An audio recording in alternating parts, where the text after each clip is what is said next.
Hey everybody, welcome back. I have my sheer fall floral design tutorial for you today, and I hope that you like it. Give me a thumbs up if you do. These are the polishes that I'll be using. This is Saved by the Belle from the new fall collection from Essie. Each season I pick 10 favorites, and this is one of my favorites from my fall picks this year, and I do a nail design for each one. And then I'm using Essie Licorice. It's one of my favorite black polishes ever. And then I'm using ZOYA Ireland, which is this gorgeous green polish. Essie Taj Mahal, which is the perfect faded out orange. And also my special sheer black polish that I created. I'm going to show you guys how to make that in a minute. And I also use Essie Blanc. Okay, to make that sheer polish that gives you that kind of a sheer fabric look or sheer nylon, I just grabbed an old bottle of Topcoat that I don't use very much. This Topcoat wasn't fast drying enough for me, so it was kind of just sitting on my shelf. But you can get any clear polish that you have.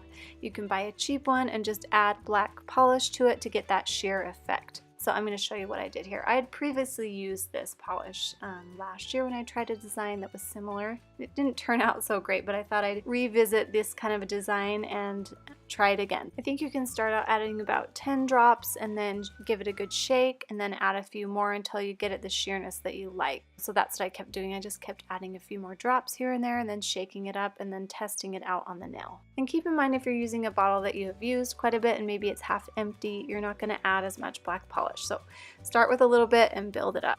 So I'm painting it here on my nail. It's a little bit bright in my video, so it is looking quite sheer, but it actually is a little bit darker. So I found the consistency that I liked. I didn't want it too dark or you couldn't really see the flowers. So here I've done the design on one of my accent nails, and then I've got 2 coats of licorice on all my other nails. So I'm just going to paint a layer of that on. I did try 2 layers and I didn't like the way that it looked. So I went back and just did 1 single layer. And it's going to look kind of weird and gross, but don't worry, once you get flowers on it, it'll look better. And then I'm going to come in with my green ZOYA Ireland polish, and I'm just going to draw these little stems. I'm going to have one coming down and then one coming out on the other side to make kind of a V or a Y shape.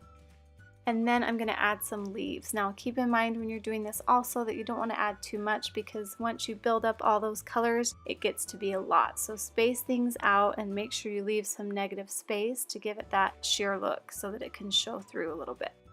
And my skin's a little dry. Sorry, I tried this out a few times before I actually filmed it, and so some polish has gotten underneath my nail lines.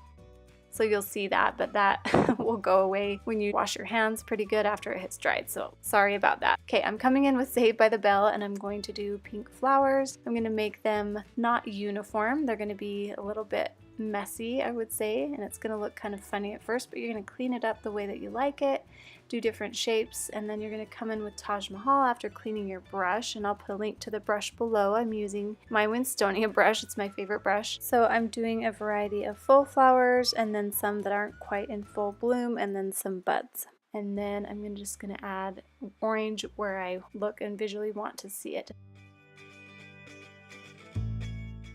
And then I'm going to come in with a little bit of white because I wanted it to be a little bit brighter and pop a little bit more.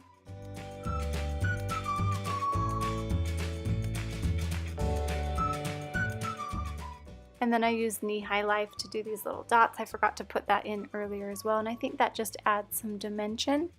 And then I'm going to come in with my other Winstonia brush, which is a little bit thicker, and I'm going to do this black line. Now I haven't done this very often, and it's a little bit sloppy, but you'll have to excuse me. I need to practice and perfect it, but you just want to go carefully and make the outline. I did find it better if you had thicker nail polish on your brush. So just build that up carefully, and then you can go ahead and use a brush and some acetone to clean it up when you're done. Just make sure to not get it too thick. I think it looks better when it's a little bit thinner, and when that's completely dry, make sure you come in with your fast dry top coat and use that. I'm using HK Girl by Glisten and Glow. After they filmed this tutorial, I added a matte top coat, and I think that looks so much better. I just love the matte look. So you can use a matte top coat instead of a shiny one if you prefer it that way. Thanks for watching. Give me a thumbs up if you like this video and you found it helpful.